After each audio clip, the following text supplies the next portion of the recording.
राजस्थान के इतिहास के पन्नों में अनेक प्रेम कथाओं का वर्णन मिलता है, लेकिन आज मैं आपको महेंद्र और मूमल की वो सच्ची कहानी सुनाने जा रहा हूँ जिसको सुनकर कई दिनों तक इस कहानी को आप भूल नहीं पाओगे। ये कहानी राजस्थान ही नहीं पूरे भारत में वर्णित प्रेम कहानियों में से सबसे अधिक प्रसिद्ध कहानी है। तो आप इस वीडियो में आखिर तक इस सच्ची कहानी में मेरे साथ बने रहिएगा और ये वो सच्ची कहानी है जो आपके शरीर में सिरहन पैदा कर सकती है। देखो राजस्थान, आप चैनल को अभी सब्सक्राइब करने के साथ कमेंट बॉक्स में अपनी गांव या शहर का नाम जरूर लिखते जाइएगा और इस सच्ची घटना को पूरा जरूर देखिएगा। इस कहानी की शुरुआत होती है राजस्थान के पश्चिमी क्षेत्र में बसे अमरकोट से, जो वर्तमान में पाकिस्तान में स्थित है। उस वक्त इस अमरकोट का शासक कक्ष में सो जाता है और इसी बात पर महेंद्र की माँ छोटी रानी को कहती है कि अब जब महेंद्र भीगा हुआ आए तो एक बार उसके बालों पर चिपका पानी मुझे लाकर दिखाई। और छोटी रानी वैसा ही करती है। वह महेंद्र के बालों से टपका पानी एक बर्तन में इकट्ठा कर अपनी सास को दिखाती है और महेंद्र की माँ जैसे उस पानी को चखती है तो उसे पता चलता है कि ये पानी तो काक नदी का है। बस महेंद्र की माँ को सब समझ में आ जाता है कि उसका बेटा रोज रात उस क्षेत्र की सबसे खूबसूरत राजकुमारी मूमल के पास जाता है जिसका महल काक नदी के किनारे है। और अब ये बात जब महेंद्र की रानियों को पता चलती है तो वो महेंद्र को मूमल से मिलने से रोकने के लिए एक तरकीब लड़ाती है और वो उस ऊंट जिस पर अब तक राजकुमार महेंद्र जाता था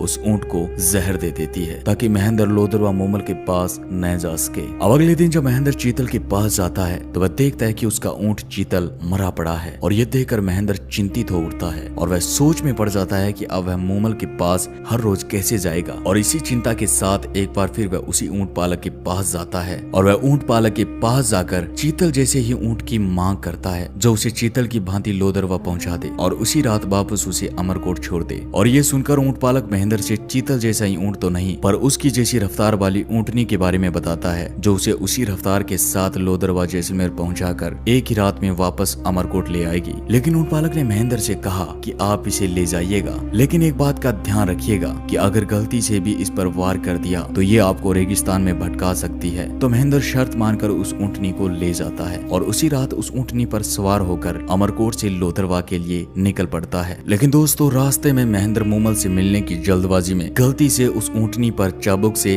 वार कर देता है और वार करते ही ऊंटनी उसे रास्ते से भटका देती है। लेकिन इधर लोदरवा के महल में मूमल अपनी सखियों के साथ बैठी महेंद्र का इंतजार कर रही थी। तो मूमल की बहन सुमल अपनी बहन का मन बहलाने के लिए पुरुष का रूप धारण कर लेती है और दोनों बहनें खेलते खेलते एक साथ ही सो जाती है। लेकिन दोस्तों सुमल ने अपनी बहन के साथ सोते वक्त पुरुष की वेशभूषा नहीं उतारी और वह इसी भेष में अपनी बहन मूमल के साथ सो जाती है। और अब इधर महेंद्र जैसे तैसे उस ऊंटनी को काबू करके राजकुमारी मूमल के महल के बाहर पहुंचता है। लेकिन महेंद्र को देर हो जाती है। वह सुबह के लगभग 4 से 5 बजे लोदरवा पहुंचता है और सीधे मूमल के कक्ष की ओर जाता है। और वह जैसे ही मूमल के कक्ष में प्रवेश करता है तो उसके पैरों के नीचे से जमीन खिसक जाती है। वह सामने का मंजर देखकर हक्का बक्का रह जाता है। वह देखता है कि राजकुमारी मूमल किसी पुरुष के साथ सो रही थी और ये दृश्य देखकर महेंद्र के हाथ में पकड़ा चाबुक वही दरवाजे पर गिर जाता है। लेकिन दोस्तों मूमल के साथ कोई पुरुष नहीं बल्कि पुरुष का भेष धारण किए उसकी बहन सुमल सो रही थी। लेकिन महेंद्र को कहाँ पता था कि यह तो उसकी बहन सुमल है। महेंद्र तो कक्ष के दरवाजे के पास खड़ा ये दृश्य देखकर बहुत दुखी होता है और अब वह पूरी तरह से टूट गया था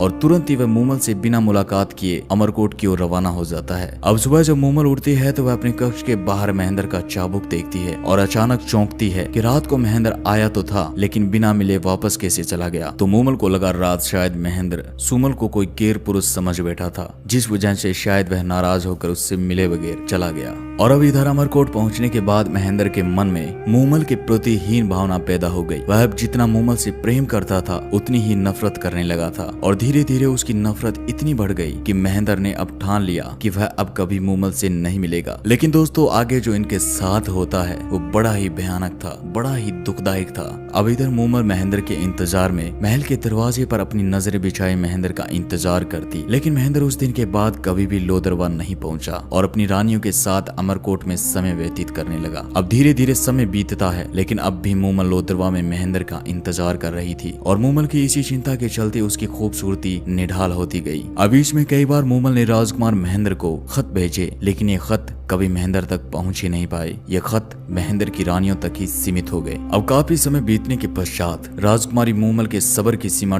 टूट जाती है और इसी के चलते राजकुमारी मूमल अपने कुछ सेवकों के साथ लोदरवा से अमरकोट की ओर प्रस्थान करती है महेंद्र से मिलने के लिए। और अब मूमल अमरकोट महेंद्र के महल के बाहर पहुंच जाती है और अपना पैगाम महेंद्र तक पहुंचाती है कि लोदरवा की राजकुमारी मूमल उनसे मिलने खुद आई है। महेंद्र तक ये पैगाम पहुंचता है, लेकिन महेंद्र को अब भी मूमल से नाराजगी थी, जिसके चलते महेंद्र पैगाम भिजवाता है कि महेंद्र का स्वास्थ्य खराब होने के कारण वह राजकुमारी मूमल से नहीं मिल सकता है। लेकिन मूमल को हर हाल में महेंद्र से मिलना था, जिस कारण वह रात्रिकालीन विश्राम वहीं अमरकोट में करती है। और अगली सुबह मूमल फिर पैगाम भिजवाती है कि महेंद्र का स्वास्थ्य अब कैसा है, क्या वह अब मुझसे मिल सकते हैं। लेकिन एक बार फिर महेंद्र की तरफ से मना कर दिया जाता है। लेकिन मूमल कहाँ मानने वाली थी।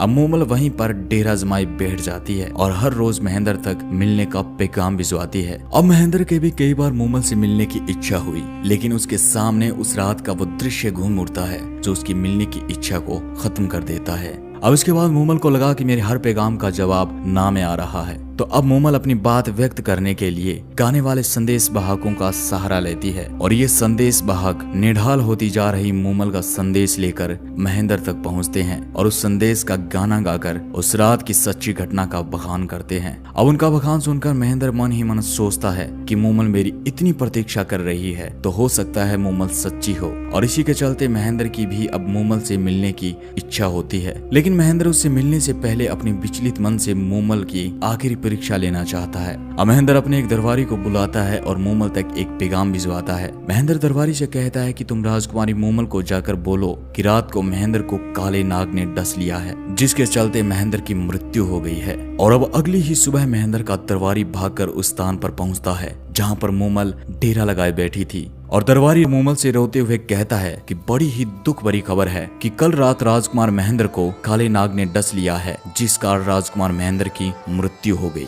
और जैसे ही ये शब्द राजकुमारी मूमल के कानों में पड़ते हैं, वैसे ही लोदरवा की राजकुमारी मूमल, जो अपनी खूबसूरती और हंसमुख स्वभाव के कारण पूरे क्षेत्र में प्रसिद्ध थी, वह ये बात सुनते ही जमीन पर गिर जाती है। और राजकुमारी मूमल को ये खबर सुनकर इतना बड़ा धक्का लगता है कि राजकुमारी मूमल वहीं पर अपने प्राण त्याग देती है। और दोस्तों, ये बड़ा ही दुखदायक था और वहाँ आसपास खड़े लोगों के आंखों में आंसू आ जाते हैं। और इसके बाद जब महेंद्र तक ये खबर पहुंचती है कि राजकुमारी मूमल, जो आपसे इतना प्रेम करती थी, उसको जब आपकी मौत की खबर लगी तो वहीं पर उसने अपने प्राण त्याग दिए। तो दोस्तों, ये खबर सुनकर राजकुमार महेंद्र को भी सदमा लगता है कि उसकी एक परीक्षा के चलते उसको अपने प्राणों से भी ज्यादा चाहने वाली राजकुमारी मूमल ने अपने प्राण त्याग दिए। तो ये सोच कर राजकुमार महेंद्र भी मूमल के लिए पागल हो जाता है। और पागल होने के कारण कुछ ही समय में राजकुमार महेंद्र भी मूमल की याद में अपने प्राण त्याग देता है। तो दोस्तों, ये थी राजस्थान की वो सच्ची प्रेम कथा जिसको वर्णन करते वक्त शायद इतिहासकारों की भी आंखें नम हो गई होगी। और दोस्तों, आज महेंद्र और मूमल की ये दुख भरी प्रेम कहानी जैसलमेर के लोदरवा के पास बने मूमल महल की दीवारें बयां करती है। तो दोस्तों, मिलता हूँ एक नई कहानी के साथ। तब तक के लिए अपना ख्याल रखिएगा और अपने चैनल को अभी सब्सक्राइब करने के साथ कमेंट बॉक्स में अपने गांव या शहर का नाम लिखकर अपने विचार जरूर लिखिएगा। धन्यवाद।